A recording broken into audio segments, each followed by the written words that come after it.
Pasan 11 minutos de las 11 de la noche, tiempo ya de abordar cuál es la situación del terrorismo islamista en España. También lo vamos a hablar sobre Europa. Sabemos que este fin de semana en Francia se ha desbaratado un conato, por llamarlo así, de atentado, con la detención de 7 personas que tenían prevista, como les digo, una acción terrorista en suelo galo desde hace tiempo. En nuestro país vamos conociendo determinadas acciones policiales, pero gracias a Dios no hay atentados. Hecho que contrasta con la información publicada en los últimos meses por una agencia, digamos, ligada a dirigentes del ISIS, en la que recogen llamamientos para castigar, cito textualmente, a los criminales españoles. En el mismo, las referencias a España en la propaganda yihadista se han doblado de 23 referencias en el año 2015 a 43 este año. Vemos este pequeño informe que les hemos preparado y después entramos a debatir con el coronel Baños. Llegan las compras navideñas, los viajes, las fiestas y sobre todo las aglomeraciones. Permanece también latente la alerta ante el terrorismo yihadista, porque cuando se acaba de cumplir un año desde los atentados de París, Estados Unidos ha advertido a sus ciudadanos de las altas posibilidades de un atentado terrorista en Europa en Navidad. Según el Departamento de Estado, existen indicios de que Daesh, Al-Qaeda y otros grupos asociados planean atentados en nuestro continente coincidiendo con las fechas de más movimiento. Las precauciones se elevan así en sitios como Francia, donde la policía acaba de detener a 7 presuntos yihadistas en Estrasburgo y Marsella, y permanecen altas en España, donde las autoridades siguen trabajando sin descanso tras haber mandado a prisión a otros 2 supuestos yihadistas integrados en el Estado Islámico. El pasado julio se detecta la que es, hasta la fecha, la amenaza más directa del yihadismo hacia España.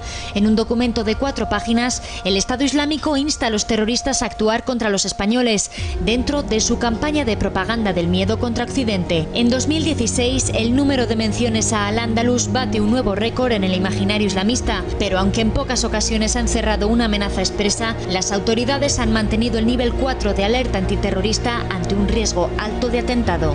El temor al yihadismo es una realidad entre las autoridades europeas. Desde el Consejo de Seguridad se advierte que la recuperación de Mosul, bastión yihadista, podría causar una huida de miles de terroristas a un territorio europeo, porque a pesar del retroceso de Daesh en su autodenominado califato, su aparato propagandístico funciona a pleno rendimiento en busca de nuevos adeptos a quien radicalizar. Bueno, tiempo ya de hablar con el coronel Pedro Baños. Como les decía, es analista y, entre otras cosas, conferenciante y experto en geopolítica, estrategia y defensa. Coronel Baños, buenas noches de nuevo. Buenas noches. Bueno, ¿por qué han aumentado las referencias a España? Lo hemos visto en la propaganda del Estado Islámico en este 2016. Se han duplicado ni más ni menos con respecto al 2015. ¿Qué ha pasado? Es muy sencillo de explicar. Hay que pensar que a medida que está presionado en los 2 escenarios, en Siria y en Irak, uno de sus grandes escenarios de confrontación ha sido el ciberespacio. Y por lo tanto está haciendo una campaña realmente impresionante de ese ciberespacio, incluso en lo que se llama el dark web, la web oculta o negra, oscura, en todos los ámbitos. Y dentro de eso también de propaganda para captar más afiliados, para captar fondos, e incluso simplemente para atemorizar a aquellos que considera sus enemigos. Y hay que tener en cuenta que dentro de su imaginario, del imaginario del salafista, que el salafista lo que pretende es retornar al pasado, un pasado más rigorista, un pasado que ellos consideran del esplendor del mundo musulmán, y evidentemente en ese pasado del esplendor del mundo musulmán, como no, está Al-Ándalus, está la península ibérica, y por supuesto la persona que se considera un verdadero salafista, entre sus aspiraciones estaría algún día llegar a conquistar Al-Ándalus, a conquistar la península ibérica.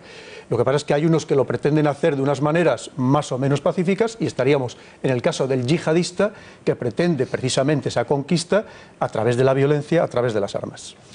¿Qué clase de referencias hacen de nuestro país?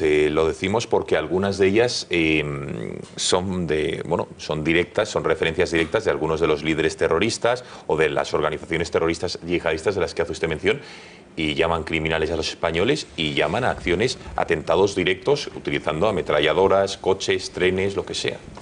Que actualmente eso está sucediendo en toda Europa, es decir, no solamente en España. Es más, yo me atrevería a decir que España es de los menos amenazados dentro de Europa, con mucha diferencia. Aquí hay unos países que son los más amenazados, básicamente Francia, Reino Unido, Alemania y Bélgica. Cada uno por distintas razones. ¿Por qué? ¿Por qué menos amenazado España que esos 3 que usted ha citado? Porque, empezando, por ejemplo, por Francia y el Reino Unido, son los países que han colonizado y descolonizado sus territorios. Estamos hablando de Oriente Próximo y Oriente Medio. Evidentemente existe ya una rencilla histórica, por así decirlo, contra ellos. Y además, porque son los países que más fieramente les están atacando y bombardeando. Esa coalición de 60 países liderada por Estados Unidos, en realidad los que ejercen el bombardeo sistemático de modo mayoritario son Estados Unidos, el Reino Unido y Francia, con lo cual obviamente se convierten en sus principales adversarios, como no puede ser de otra manera. Pero dentro de eso, España una vez más se nos cita, pero como sobre todo con ese anhelo del pasado, principalmente, porque España en realidad ni hemos participado en esa zona contra el mundo árabe, arábigo-musulmán, un mundo muy concreto, y seguimos sin hacerlo. Es decir, que en realidad nosotros nunca, ellos no nos consideran enemigos, ni nosotros tampoco al mundo árabe, arábigo-musulmán, tampoco le hemos considerado como enemigo. Entonces, para que nos quede claro, coronel, ¿los españoles debemos temer un atentado en nuestro suelo o España es únicamente, digamos, una tierra de paso entre el norte de África y el resto de Europa para llegar a esos países que tienen más amenazas que nuestro país? Al espectador que nos esté escuchando, ¿qué debe pensar? Bueno, un atentado siempre es posible que suceda en cualquier sitio. Evidentemente, el riesgo que tenemos en España es muy inferior comparado con el que tienen otros países europeos. Voy a poner solamente un dato que lo puede entender todo el mundo. De España han salido a combatir en las filas del Estado Islámico en Siria y en Irak aproximadamente 200 personas. Hay que tener en cuenta que hay países europeos que en relación a su población han salido a combatir 20 veces más. 20 veces más. Solamente en caso de Francia estamos hablando de más de 2.000 personas. Es decir, que hay una diferencia enorme, sustancial. No tiene nada que ver la situación en España con la situación en otros países europeos. Evidentemente, siempre puede suceder, sobre todo por ese llamamiento a través de las redes sociales y de Internet, o por ejemplo de esos sistemas de mensajería instantánea como es Telegram, muy difícil de seguir, en el cual el Estado Islámico está haciendo llamamiento, no a sus combatientes, a la gente que está aquí, para que ya no vayan a combatir con ellos a Siria e Irak, para que se queden en el territorio europeo e intenten cometer un atentado. Porque al final a todo nos afectaría, cualquier atentado que suceda en cualquier país europeo no va a dejar de repercutir en toda Europa. Pero como digo, dentro de ese escenario, nosotros somos de los países que tenemos menos probabilidades de sufrirlo comparado con otros países europeos. Bueno, un par de asuntos más antes de dejar que el resto de los analistas de la mesa le pregunten o hagan las consideraciones pertinentes. El Departamento de Estado de Estados Unidos, hablamos de atentados, ha advertido a sus ciudadanos que viven en Europa de la amenaza de un posible atentado estas Navidades. No ha puesto la fecha, pero casi, recomendando precaución en festivales, eventos y, cito textualmente, mercados al aire libre, es decir, evitando las aglomeraciones. ¿En qué se basa Estados Unidos para publicar este informe que entiendo que hará mucho daño a Europa, no solo por el turismo, sino también por, oiga, va a disuadir el venir? Bueno, recordemos que antes del verano había lanzado un mensaje similar y lamentablemente tuvimos lo que sucedió en julio en Niza, es decir, sí, que a lo mejor pues, no están excesivamente equivocados, sobre todo porque hay que pensar que hay algunos lugares en Europa que en Navidad se convierten en el centro de la cristiandad, me atrevería a decir, que para ellos evidentemente es su gran enemigo, como puede ser, por ejemplo, Estrasburgo. Estrasburgo se convierte casi en el paradigma europeo de la Navidad, con todos los mercadillos que ponen al aire libre, y eso ya se ha vigilado muy bien por todos los servicios de seguridad franceses, precisamente ya para que en años anteriores no haya sucedido pues, ningún atentado o cualquier acto de esta naturaleza, ¿no? Es decir, que Estados Unidos alerte a sus ciudadanos es algo que hace rutinariamente, no solamente en Europa, sino en otros muchos países. José Javier Esparza, ya turno de reflexiones, preguntas.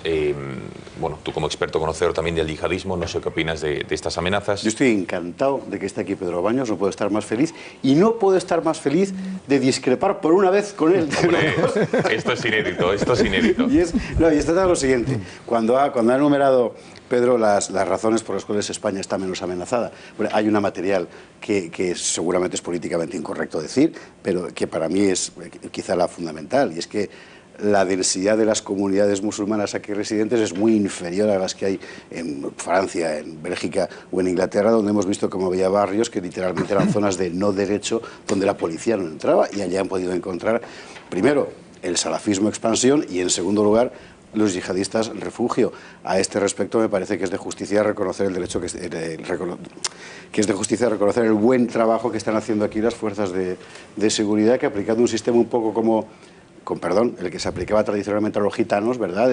Tú entiéndete con el jefe del clan, que así la cosa quedará tranquila, pues en comunidades todavía controlables desde el punto de vista numérico, se está pudiendo detener gente como estos últimos.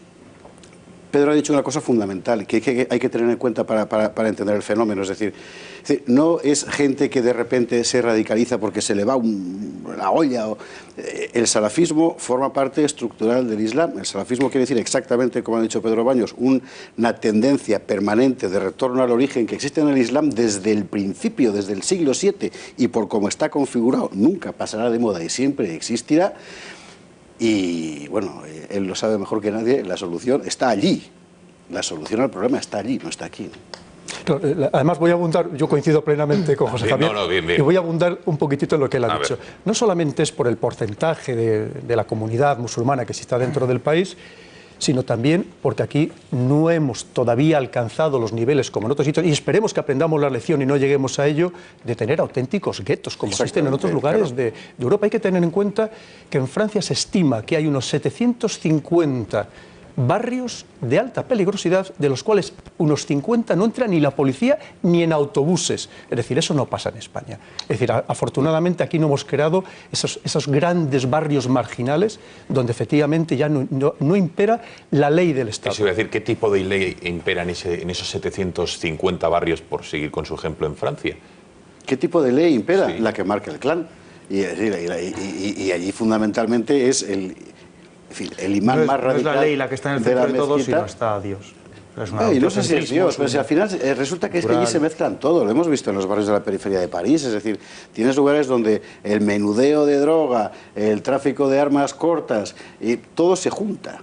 Todo se junta en torno a comunidades que no es que sean singularmente religiosas, como tiende a interpretar aquí equivocadamente la prensa. No, es que han encontrado en la manifestación religiosa una bandera para su desarraigo. A ver, Percival, perdona Miguel, y después Miguel por petición de palabra. Ha dado usted un dato muy interesante que yo desconocía, que es el de que hay 200 personas de España, o no sé si nacionales españoles o residentes en España, ahora nos lo aclara, que están combatiendo con el Estado Islámico. Ha dicho que no es mucho comparado con otros países. Hombre, tampoco me parece desdeñable, ¿no? 200 personas me parece muy grande, o sea, una cifra relevante. En todo caso, la pregunta es, en atentados pasados en Francia, en Bélgica, en otros países, en Inglaterra, apareció que muchos de los responsables del atentado era gente que había estado en Siria, que había estado en Irak, que había estado en Afganistán, y yo francamente como telespectador siempre me he preguntado, pero ¿cómo puede ser que no los tuviesen controlados? O sea, ¿cómo puede ser que haya gente que vuelva de Siria y la policía o los servicios secretos o quien sea no los tenga controlados? Entonces, me gustaría que nos diga que en España ese error no se comete y que cualquier persona que vuelva, cualquiera, o bueno, una gran mayoría, los tienen controlados. Efectivamente, así es. De esas 200 personas eran residentes en España, no necesariamente españoles, muchos eran personas que residían aquí pero que tenían otra nacionalidad, normalmente magrebís, y que han partido a combatir a las filas del Estado Islámico. Unos han retornado, otros han fallecido en combate, es decir, aquí hay un control que yo le puedo atreverme a decir que casi se conoce hasta el número de zapatos que calzan. Pero claro, si nos trasladamos a otros países, lo primero es que en su momento no había el control de fronteras que existe actualmente en Europa, eso es lo primero. Luego, fíjese, actualmente lo que se llama en Francia las fichas S, las fichas de surveillance, de vigilancia, hay 15.000 personas bajo vigilancia. 15.000 personas, de los cuales, en suelo francés, de los cuales 4.000 considerados de altísimo riesgo. ¿Usted se imagina el esfuerzo de inteligencia que hay que hacer para controlar esas 4.000, solo las 4.000, no las 15.000 personas, en todos los aspectos de la vida, incluido el ciberespacio, es decir, el aspecto no material? Y luego, además, en Francia, concretamente, tienen otro problema, que por eso se han producido estos atentados, que es que la relación entre el sistema judicial y el sistema policial no es lo suficientemente fluido, y todavía lo siguen teniendo hoy en día. Y el caso, por ejemplo, del párroco atacado este verano en Francia, precisamente fue por ese problema. Quiere decir, bueno, le voy a decir más. Fíjese cómo hacemos aquí los deberes. En Francia existe una unidad de lucha contra el terrorismo. Esa unidad está enmarcada en el seno de la policía. Y ellos lo que miran como ejemplo que les gustaría llegar a tener es la unidad que tenemos en España, el Centro de Inteligencia de Lucha contra el Terrorismo y el Crimen Organizado. Es el ejemplo europeo el que tenemos en España, que muchas veces pensamos que no hacemos los deberes y es todo lo contrario. Es más, en España, en lo que llevamos de año, la policía y la Guardia Civil ha llevado a cabo más de una cincuentena de operaciones donde se ha detenido a unas 80 personas. Quiere decir que se están haciendo muy bien los deberes. Una vez más, cometer un atentado de un fanático que probablemente recientemente radicalizado y probablemente que anteriormente, hace muy poco tiempo, no tenía ninguna relación con el Islam y que se monte en un autobús con un cuchillo, evidentemente eso es prácticamente inevitable.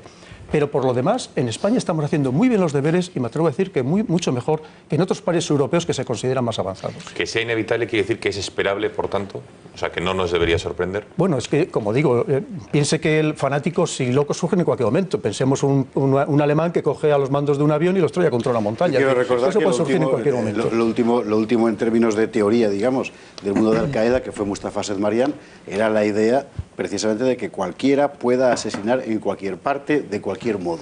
Y era la fórmula que él proponía para salir del impasse al que había llevado Al-Qaeda la persecución policial militar norteamericana. Ahora mismo es lo que está, por ejemplo, en la revista que está sacando el Estado Islámico, que por cierto es muy interesante, porque hasta hace 3 ejemplares la revista se llamaba Raqqa, Davik, que era donde se suponía que iba a haber el apocalipsis final, donde iban a vencer los ejércitos musulmanes.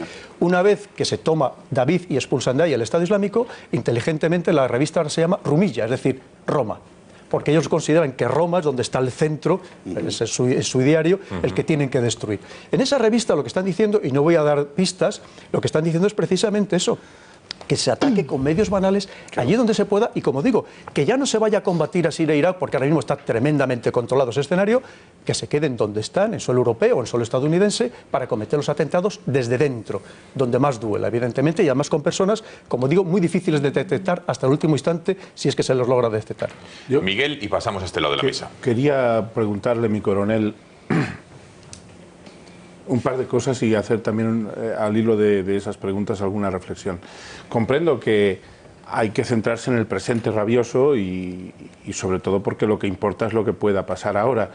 Pero a mí también me gustaría echar un poco el recuerdo atrás y me acuerdo de cuando en el año 2002, 2003, se nos decía que con el ataque, con la invasión de Irak y la supresión, la extinción de Saddam Hussein, Oriente Medio se iba a estabilizar. Esa promesa se hizo, eso es lo que se transmitió, además de mentir con las armas de exterminio masivo y demás. Como todo eso luego se ha demostrado lo que se ha demostrado, es decir, que había mucha mentira, que había mucha manipulación, y que lo que se ha hecho en Oriente Medio y en Oriente Próximo o en los países del norte de África, lo que se ha hecho por parte de Occidente ha sido desestabilizar toda la zona. Sí, había dictadores, pero eran dictadores de otro corte, por lo menos distinto de lo que pasa, de lo que sucede en este momento. Si tuviéramos que hacer balance, mi coronel, de cuál ha sido el nivel de acierto que Occidente, es decir, Estados Unidos a la cabeza, pero también el resto de potencias occidentales, ha tenido en el tratamiento de las relaciones con con la zona, con el mundo árabe, con el mundo arábigo-islámico, etcétera. ¿Cuál sería su opinión?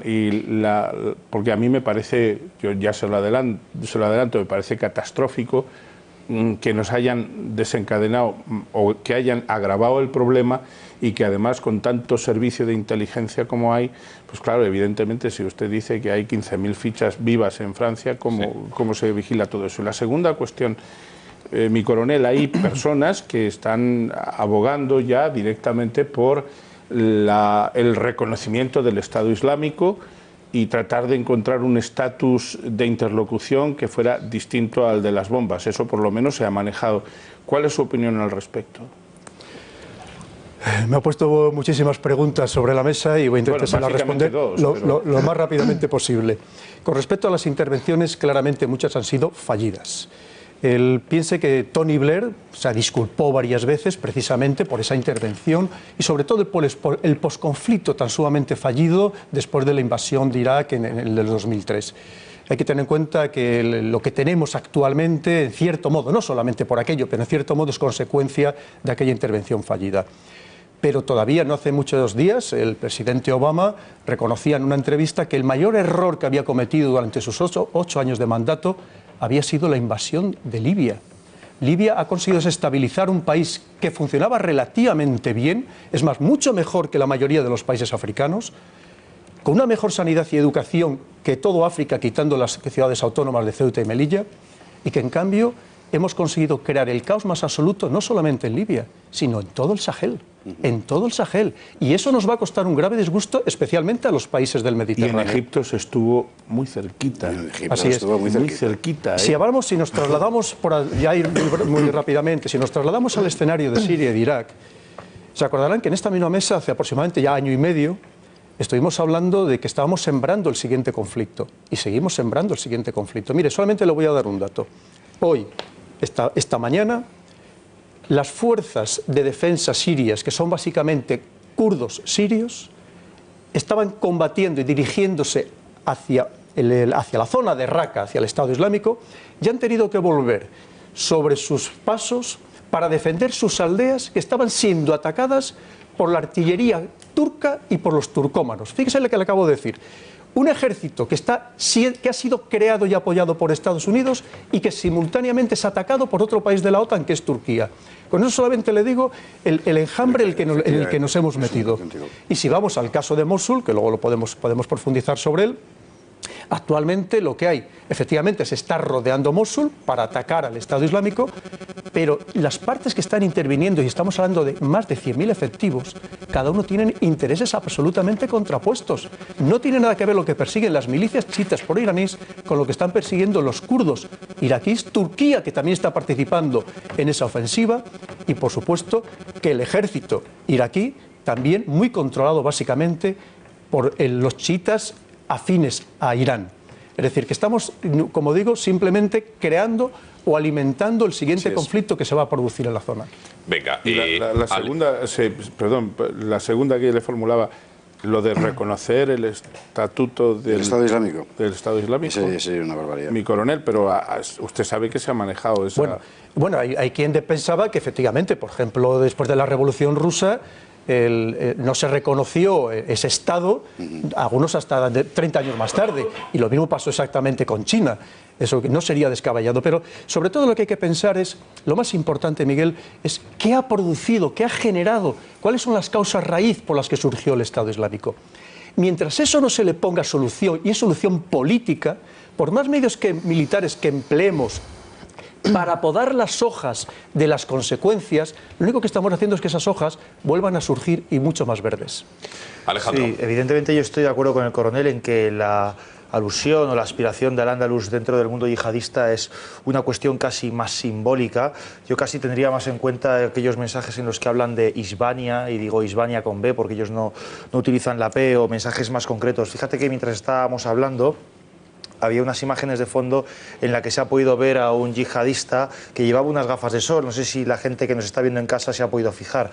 Bueno, pues ese señor es español, es de Melilla. Se llama Zacarías Said Mohamed y estuvo en el ejército, en el Regimiento de Ingenieros número 8 de Melilla. Ese, exactamente ese. Muy bien, es de esto del Melilla. Departamento de Realización, rápido y veloz. Y este señor tiene, de hecho es un extracto de ese vídeo, tiene mensajes en castellano dentro de lo que es la productora de ACMI, que es Al-Qaeda en el Magreb Islámico, se llama Al-Ándalus, la productora, mensajes en el que directamente llama a los melillenses a separarse de sus mujeres y que acudan a algún lugar en el que se haga la yihad. Ese tipo de mensajes a mí sí que me parecen más peligrosos y además calan, ¿no? Este hombre pertenecía a una célula yihadista desarticulada en Melilla que lideraba a un tipo que apodaban el Doberman, ¿no? Y que además trabajaba en torno a la mezquita, a una de las mezquitas de Melilla. Bueno, esos mensajes de este tipo de gente calan, como hemos podido ver recientemente, una noticia que hemos conocido en la que un niño madrileño de 15 años estaba combatiendo en Siria. Hay una información que publicamos mañana en el Diario El Español en el que contamos que ese niño es sobrino de nada más y nada menos que el tunecino, que os sonará porque es uno de los que murieron en el piso de Leganés relacionados con la matanza del 11M. Ese niño se llama Usama Maimouni se llama, su padre es Mustafa Maimouni, y ese señor, que su padre está casado con una hermana de Serhan Eben Al-Belmajid, ¿no? que es el tunecino. Perdón porque cuesta un poco los nombres. Como digo, esas noticias escalan, hay niños que se ven seducidos y acaban dando el salto para unirse a las filas de Estado Islámico. Había una catiba que estaba integrada prácticamente por por españoles, en este caso ciutíes y marroquíes. Y es verdad que son pocos en comparación con los países del entorno, pero también es verdad que hay gente que está dispuesta a volver. Y ahora que están en clara retirada, eso es uno de los peligros. Decías, Percival, que vienen y que traspasan fronteras. En muchos casos sí, es evidente, pero también muchas veces trabaja la cooperación internacional entre las fuerzas de seguridad. Y en ese sentido, a mí me gustaría destacar, por ejemplo, una operación que tuvo lugar en el año 2014 en la que fue detenido un yihadista que fue detenido en Polonia, en Varsovia, y fue detenido con información de la Guardia Civil. Venía de los campamentos de Raqqa y cuando fue detenido comentó que todavía estaba por llegar un compañero suyo que llegaba para Francia y que tenía la orden de atentar en una sala de conciertos, ¿no? El escenario no sonará, evidentemente. O sea que, ¿sí? Eso es, ese tipo de información entre fuerzas de seguridad de distintos países, en este caso sirvió, este tipo que estaba detenido en Varsovia, su objetivo era llegar a España y procedía al mismo lugar que esa persona a la que luego detuvieron y no pudo llevar a cabo el atentado que tenía previsto, pero tiempo después fue el atentado de Bataclan. O sea que sí que es verdad que hay buenas operaciones. ¿No hay pregunta al coronel, pues? No, básicamente Bien, era... la reflexión, que me ha parecido francamente adecuada. Aaron. Yo tengo una pregunta, pero me parece, como no se ha comentado en la mesa, que a lo mejor es interesante que quede claro. El yihadismo es un neologismo occidental. Es un neologismo occidental que nos sirve a nosotros, los occidentales, para interpretar esa rama más violenta del Islam. La rama más violenta del Islam. Es decir, no es el Islam. Ya sé que parece una perigrullada, pero merece la pena decirlo. Que no es el Islam. Que es mentira. Claro. Bueno, es decir, Claro. es una rama violenta del Islam, pero no es todo islamista. Pero hay que claro decirlo. no. ¿Tú has leído el libro del yihad de Averroes? Es Averroes. Pero Esparza, ¿me entiendes perfectamente? No entiendo Sí, absolutamente nada de sí. lo que estás diciendo. Porque acabas de decir que el yihadismo Pertenece. es cierto, es un término occidental, claro, no existe en árabe, pero que es algo que hemos inventado nosotros, que no es Islam. No. El Verdaderamente. concepto es un neologismo occidental. Bien. Y define esa rama más violenta del Islam. Luego, además, incluso tiene dos partes. Está la yihad menor y la yihad mayor. 3 partes. Bueno, pero fundamentalmente son dos. La menor es violenta. Es violenta en todos sus extremos. Defiende la guerra, defiende el terrorismo, lo aplica, lo instruye pedagógicamente en sus escuelas. Y luego hay una rama que es la yihad mayor, que es simplemente de reinterpretación filosófica. Bueno, al margen de eso, que quede claro también, yihadista es todo aquel, el yihadismo realmente defiende la estructura teocrática y totalitaria. No quiero relacionarlo con algunos países de nuestro entorno, pero para que alguno lo entienda, es decir, teocrática porque no existe, o mejor dicho, por encima de la voluntad del individuo está la voluntad de una supuesta palabra divina, es teocrática. Dios y el ejercicio del poder son la misma cosa, y es totalitaria porque no es democrática, está en contra de la libertad de expresión en todos sus órdenes, está en contra del liberalismo, está en contra de... En fin, se entiende también. Y también hay que decir que efectivamente, como decía el coronel Baños, como comentaba comentaba Miguel Durán, nuestro coronel Baños, efectivamente procede también, es una derivación del salafismo. Y el salafismo es de extrema derecha. O sea, de ideología... No, pero hay que decirlo, No, pero es que sí, porque la interpretación... Sí, porque la discúlpame un momento, solamente lo digo para que lo entendamos. Porque la interpretación que se hace del Islam es fascista.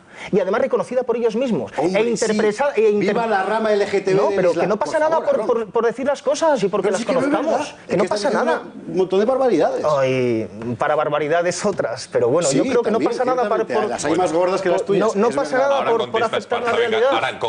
Tengo una pregunta para nuestro coronel Baños. Solo faltaba.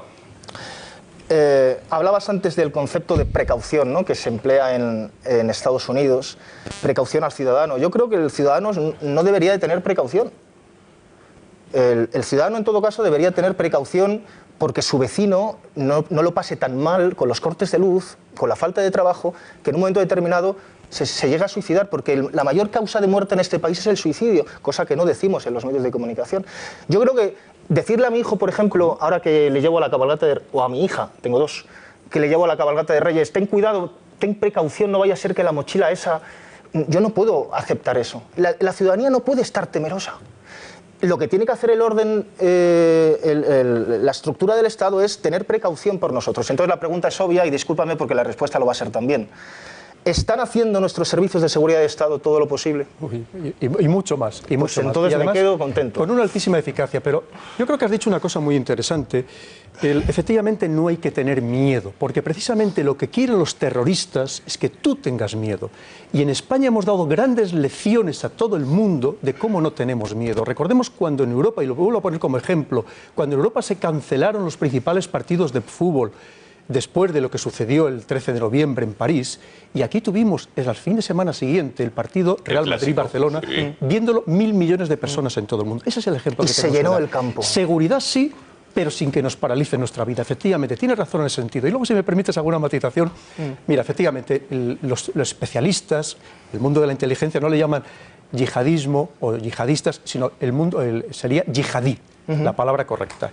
Y luego, efectivamente, existe una yihad mayor, que es el esfuerzo que hace todo musulmán por ser mejor persona y por tener un ambiente, el que le rodea, tanto en la familia como en la sociedad, que cada vez sea más perfecto. En la línea, perdona que te interrumpa, nietzscheana del superhombre, o sea, en esa línea de ser mejor ser humano permanentemente, ¿no? No, de ninguna manera. Bueno, ¿qué va? El ser humano no existe no nos olvidemos, en el Islam. Es fíjate, la relación con te voy a Dios. decir, si me permites, Sí, una tienes razón. Pero bueno, Islam, he hecho una analogía equivocada, mis tú disculpas. has dicho que era fascista. Yo te voy a decir, el Islam es tremendamente comunista.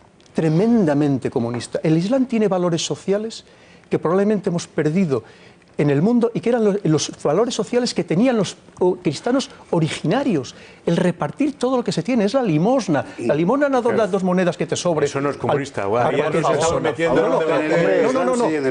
pero que el cristianismo original sea comunista. Percival, si ahora todo el mundo va por contestar, que concluya el coronel y después alusiones. Luego, existe efectivamente una yihad menor que a su vez se subdivide en 2. Una yihad menor que es la defensa del Islam, es decir, cuando el Islam se siente agredido ante un opresor, alguien que le humilla. Y ya sería el máximo del yihadismo, que es la ofensiva para imponer por la fuerza una visión rigorista del Islam. Bueno, queda clarísimo. Desde luego pide la palabra José Javier Esparza, Percival Manglano, un debate interesantísimo, pero Miguel, creo que también una pausa de publicidad de 40 segundos, ni más ni menos, que es nada. Ir y volver, y estamos aquí para las alusiones y las respuestas.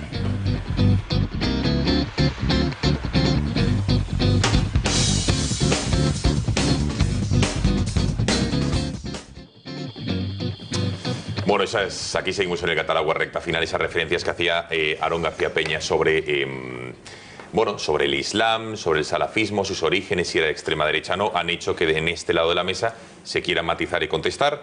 José Javier Esparza. Han hecho que la extrema derecha se, ¿no? ¿O cómo así? No, hombre, no. La extrema derecha de la mesa, Aarón, como siempre, con esa ironía tan sutil. Muy rápidamente, ¿eso es ironía sutil? Joder. Bueno, tres cosas muy rápidas. Vamos a ver. El Islam tiene un problema estructural desde su inicio, que consiste en que Mahoma muere, 1, sin designar sucesor, cosa que es importantísima.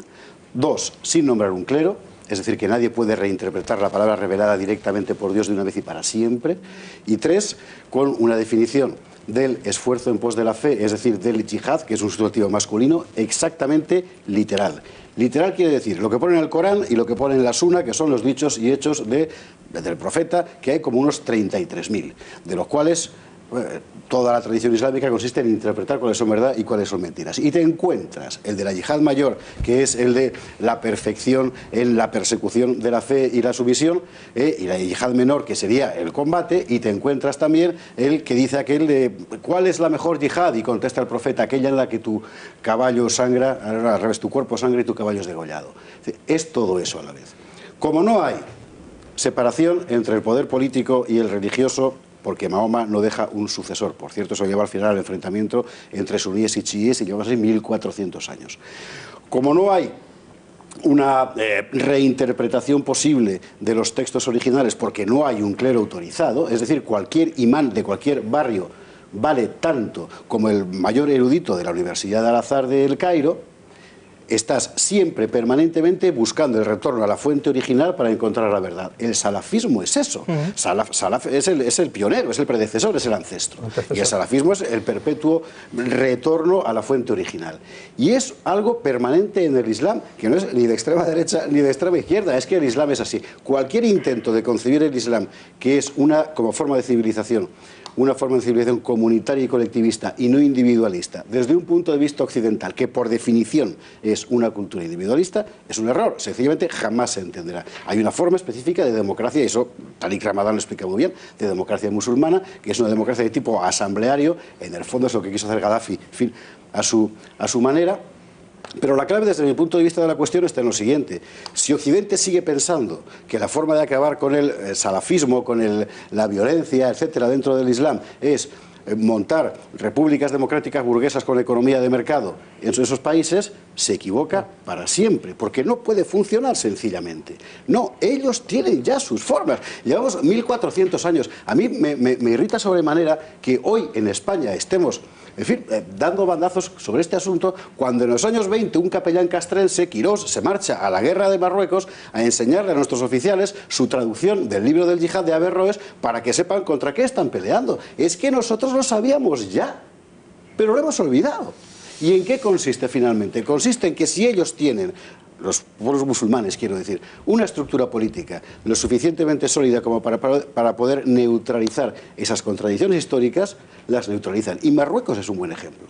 Si no, estallan.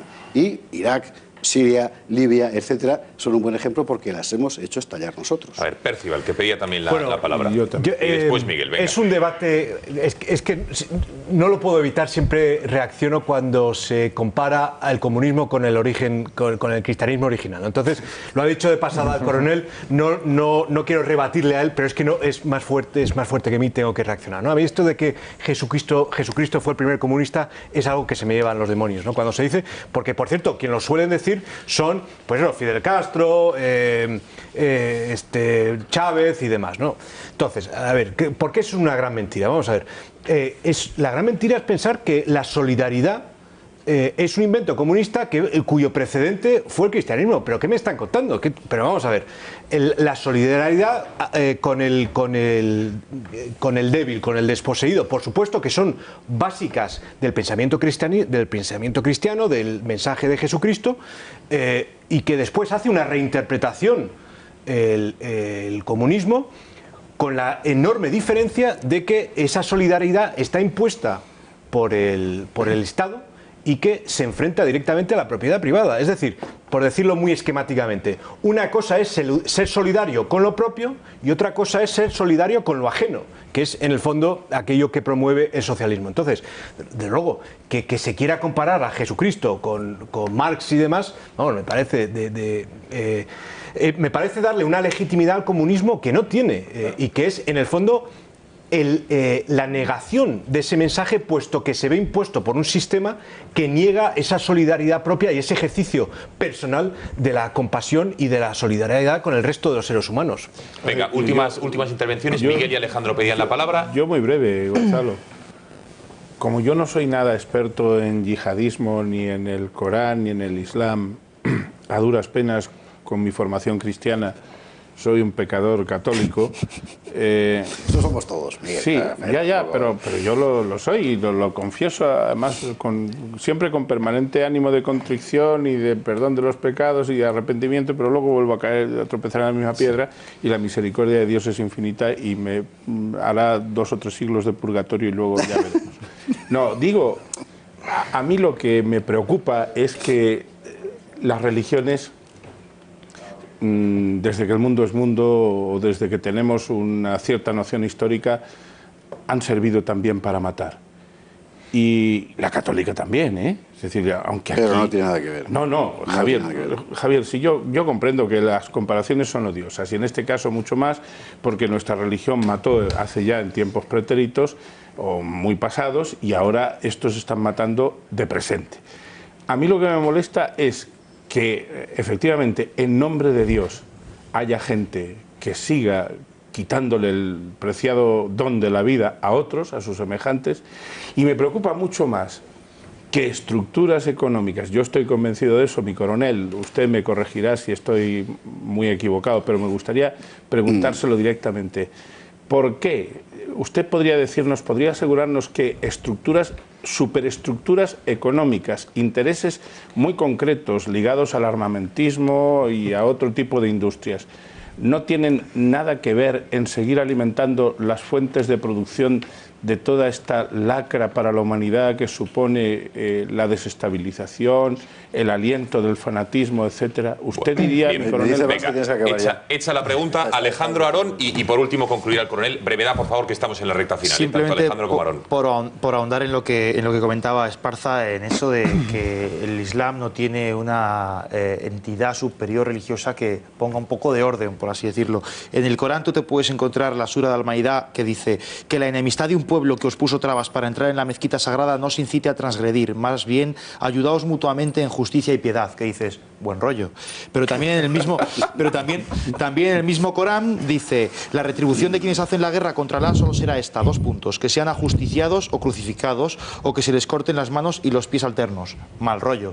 Y es verdad que si nosotros cogemos nuestras sagradas escrituras, es decir, si tú te vas al Antiguo Testamento, como por ejemplo el Levítico, también te encuentras alguna que otra barbaridad. Sí, luego llegó el Nuevo Testamento para enmendar muchas cosas, pero es cierto que el Islam en muchas interpretaciones se ha quedado ahí y ese es el problema. Venga, Aarón. Sí, bueno, aparte del Levítico y demás, el Deuteronomio es toda una brutalidad desde el principio hasta el final. Es casi peor el Levítico, ¿eh? Dice cosas... Es una regla tras otra. Que tenemos aquí al coronel, no hagamos un debate bíblico, por favor, venga. Sí, simplemente, bueno, pues decirle al coronel que ¿qué pasa con Arabia Saudí? Pues voy a responder. En un minuto tiene que responder Miguel, a todos. que fíjese la capacidad de síntesis. Parlamento.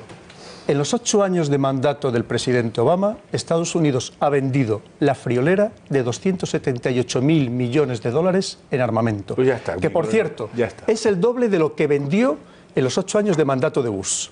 No está mal, mi coronel. Insisto, sigo, Arabia Saudí. De esos 278.000 millones, 111.000 millones de dólares se le han vendido a Arabia Saudí.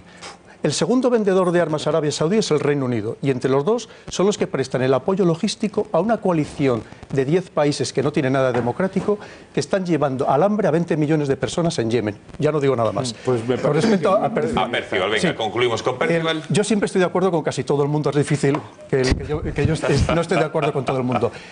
Efectivamente, quizá fue muy error en poner en la misma frase, aunque entre comas, sí, el comunismo con los antiguos cristianos. Lo que yo quise decir es que y yo lo he estudiado muy a fondo porque yo le llamo el nuevo comunismo creyente, porque en realidad este movimiento salafista yihadí tiene mucho de revolucionario, y efectivamente tiene mucho de comunista en el sentido de que, por ejemplo, la UMMA, que es la comunidad de creyentes, cree que no tiene que existir Estado, no tiene que existir gobiernos, porque todos los hombres deberían ser iguales. Lo que quería decir es que la limosna, que es uno de los 5 pilares del Islam, la limosna la entienden no como esas pequeñas monedas que podemos dar a una persona desfavorecida que encontremos en la calle, no, lo entienden como lo entendían los antiguos cristianos, de repartir de verdad, de corazón, todo lo que se tiene. Coronel Baños, muchísimas gracias por haber estado aquí esta noche, le agradecemos enormemente que haya estado con nosotros, así que esperemos verle en otra ocasión. Buenas noches. Hasta cuando quieran. Rocío, cuéntanos, 2 mensajes de los espectadores y quién se lleva el gato al aula. Pedro advierte que en España se están creando ya guetos de musulmanes en cualquier ciudad y ya se pueden ver barrios que están siendo tomados. Y precisamente nos comentan que en Madrid hay barrios como La Cañada donde la afluencia a los colegios es masivamente de niños musulmanes. Podrían convertirse en guetos en un futuro. Y concluimos también un último mensaje hacia la mesa de debate. Izquierda y derecha tienen que ser categorías ajenas a la religión, como el Islam. También me preguntabais, el gato al agua de esta noche es para José Javier Esparza. Hombre, Esparza, pues aquí tienes. La audiencia soberana ha decidido. ¿Y el beso de Rocío? El beso subes ahora, si quieres te lo doy yo, pero si no subes arriba, que te le doy Rocío. Bueno, Rocío, muchísimas gracias por todos tus mensajes. Percival Manglano, un placer haberte tenido aquí esta noche. Aarón, gracias. Miguel Durán, muchísimas gracias por haber estado aquí. Hasta más veces. Buen viaje de vuelta. Alejandro Requeijo, gracias por haber estado una noche más aquí, especialmente te lo agradezco. Y José Javier Esparza, buen regreso de vuelta porque usted vive donde... Sí, ahora me encontraré las nieves. Efectivamente, y al coronel Baños ya le hemos despedido. Muchísimas gracias a todos ustedes por su atención, por su confianza, y ya saben que si quieren seguir informados, mañana el Gato vuelve a las 10 de la noche. Que pasen una muy buena noche. Adiós. Ese ciberespacio, incluso lo que se llama el dark web, la web oculta o negra, oscura, en todos los ámbitos, y dentro de eso también de propaganda para captar más afiliados, para captar fondos, e incluso simplemente para atemorizar a aquellos que considera sus enemigos. Y hay que tener en cuenta que dentro de su imaginario, del imaginario del salafista, que el salafista lo que pretende es retornar al pasado, un pasado más rigorista, un pasado que ellos consideran del esplendor del mundo musulmán, y evidentemente en ese pasado del esplendor del mundo musulmán, como no, está el Andalus, está la península ibérica, y por supuesto la persona que se considera un verdadero salafista, entre sus aspiraciones estaría algún día llegar a conquistar al Andalus, a conquistar la península ibérica. Lo que pasa es que hay unos que lo pretenden hacer de unas maneras más o menos pacíficas, y estaríamos en el caso del yihadista, que pretende precisamente esa conquista a través de la violencia, a través de las armas. ¿Qué clase de referencias hacen de nuestro país? Lo decimos porque algunas de ellas son directas, son referencias directas de algunos de los líderes terroristas o de las organizaciones terroristas yihadistas de las que hace usted mención, y llaman criminales a los españoles y llaman a acciones, atentados directos, utilizando ametralladoras, coches, trenes, lo que sea. Que actualmente eso está sucediendo en toda Europa, es decir, no solamente en España. Es más, yo me atrevería a decir que España es de los menos amenazados dentro de Europa, con mucha diferencia. Aquí hay unos países que son los más amenazados, básicamente Francia, Reino Unido, Alemania y Bélgica. Cada uno por distintas razones. ¿Por qué? Donde las autoridades siguen trabajando sin descanso tras haber mandado a prisión a otros 2 supuestos yihadistas integrados en el Estado Islámico. El pasado julio se detecta la que es, hasta la fecha, la amenaza más directa del yihadismo hacia España. En un documento de 4 páginas, el Estado Islámico insta a los terroristas a actuar contra los españoles, dentro de su campaña de propaganda del miedo contra Occidente. En 2016, el número de menciones a Al-Ándalus bate un nuevo récord en el imaginario islamista, pero aunque en pocas ocasiones han cerrado una amenaza expresa, las autoridades han mantenido el nivel 4 de alerta antiterrorista ante un riesgo alto de atentado. El temor al yihadismo es una realidad entre las autoridades europeas. Desde el Consejo de Seguridad se advierte que la recuperación de Mosul, bastión yihadista, podría causar una huida de miles de terroristas a un territorio europeo. Porque, a pesar del retroceso de Daesh en su autodenominado califato, su aparato propagandístico funciona a pleno rendimiento en busca de nuevos adeptos a quien radicalizar. Bueno, tiempo ya de hablar con el coronel Pedro Baños. Como les decía, es analista y, entre otras cosas, conferenciante y experto en geopolítica, estrategia y defensa. Coronel Baños, buenas noches de nuevo. Buenas noches. Bueno, ¿por qué han aumentado las referencias a España? Lo hemos visto en la propaganda del Estado Islámico en este 2016. Se han duplicado ni más ni menos con respecto al 2015. ¿Qué ha pasado? Es muy sencillo de explicar. Hay que pensar que a medida que está presionado en los 2 escenarios, en Siria y en Irak, uno de sus grandes escenarios de confrontación ha sido el ciberespacio, y por lo tanto está haciendo una campaña realmente impresionante. ¿Por qué menos amenazado España que esos 3 que usted ha citado? Porque, empezando por ejemplo por Francia y el Reino Unido, son los países que han colonizado y descolonizado sus territorios. Estamos hablando de Oriente Próximo y Oriente Medio. Evidentemente existe ya una rencilla histórica, por así decirlo, contra ellos. Y además porque son los países que más fieramente les están atacando y bombardeando. Esa coalición de 60 países liderada por Estados Unidos, en realidad los que ejercen el bombardeo sistemático de modo mayoritario son Estados Unidos, el Reino Unido y Francia, con lo cual obviamente se convierten en sus principales adversarios, como no puede ser de otra manera. Pero dentro de eso, el España, una vez más, se nos cita, pero como sobre todo con ese anhelo del pasado, principalmente, porque España en realidad ni hemos participado en esa zona contra el mundo arábigo-musulmán, un mundo muy concreto, y seguimos sin hacerlo. Es decir, que en realidad nosotros nunca, ellos no nos consideran enemigos, ni nosotros tampoco al mundo arábigo-musulmán tampoco le hemos considerado como enemigo. Entonces, para que nos quede claro, coronel, ¿los españoles debemos temer un atentado en nuestro suelo, o España es únicamente, digamos, una tierra de paso entre el norte de África y el resto de Europa para llegar a esos países que tienen más amenazas que nuestro país? Al espectador que nos esté escuchando, ¿qué debe pensar? Bueno, un atentado siempre es posible que suceda en cualquier sitio. Evidentemente, el riesgo que tenemos en España es muy inferior comparado con el que tienen otros países europeos. Voy a poner solamente un dato que lo puede entender todo el mundo. De España han salido a combatir en las filas del Estado Islámico en Siria y en Irak aproximadamente 200 personas. Hay que tener en cuenta que hay países europeos que en relación a su población han salido a combatir 20 veces más. 20 veces más. Solamente en caso de Francia estamos hablando de más de 2.000 personas. Es decir, que hay una diferencia enorme, sustancial. No tiene nada que ver la situación en España con la situación en otros países europeos. Evidentemente, siempre puede suceder, sobre todo por ese llamamiento a través de las redes sociales e Internet, o por ejemplo de esos sistemas de mensajería instantánea como es Telegram, muy difícil de seguir, en el cual el Estado Islámico está haciendo llamamiento no a sus combatientes, a la gente que está aquí, para que ya no vayan a combatir con ellos a Siria e Irak, para que se queden en el territorio europeo e intenten cometer un atentado. Porque al final a todos nos afectaría, cualquier atentado que suceda en cualquier país europeo no va a dejar de repercutir en toda Europa. Pero como digo, dentro de ese escenario, nosotros somos de los países que tenemos menos probabilidades de sufrirlo comparado con otros países europeos. Bueno, un par de asuntos más antes de dejar que el resto de los analistas de la mesa le pregunten o hagan las consideraciones pertinentes. El Departamento de Estado de Estados Unidos, hablamos de atentados, ha advertido a sus ciudadanos que viven en Europa de la amenaza de un posible atentado estas Navidades. No ha puesto la fecha, pero casi, recomendando precaución en festivales, eventos y, cito textualmente, mercados al aire libre, es decir, evitando las aglomeraciones. ¿En qué se basa Estados Unidos para publicar este informe que entiendo que hará mucho daño a Europa?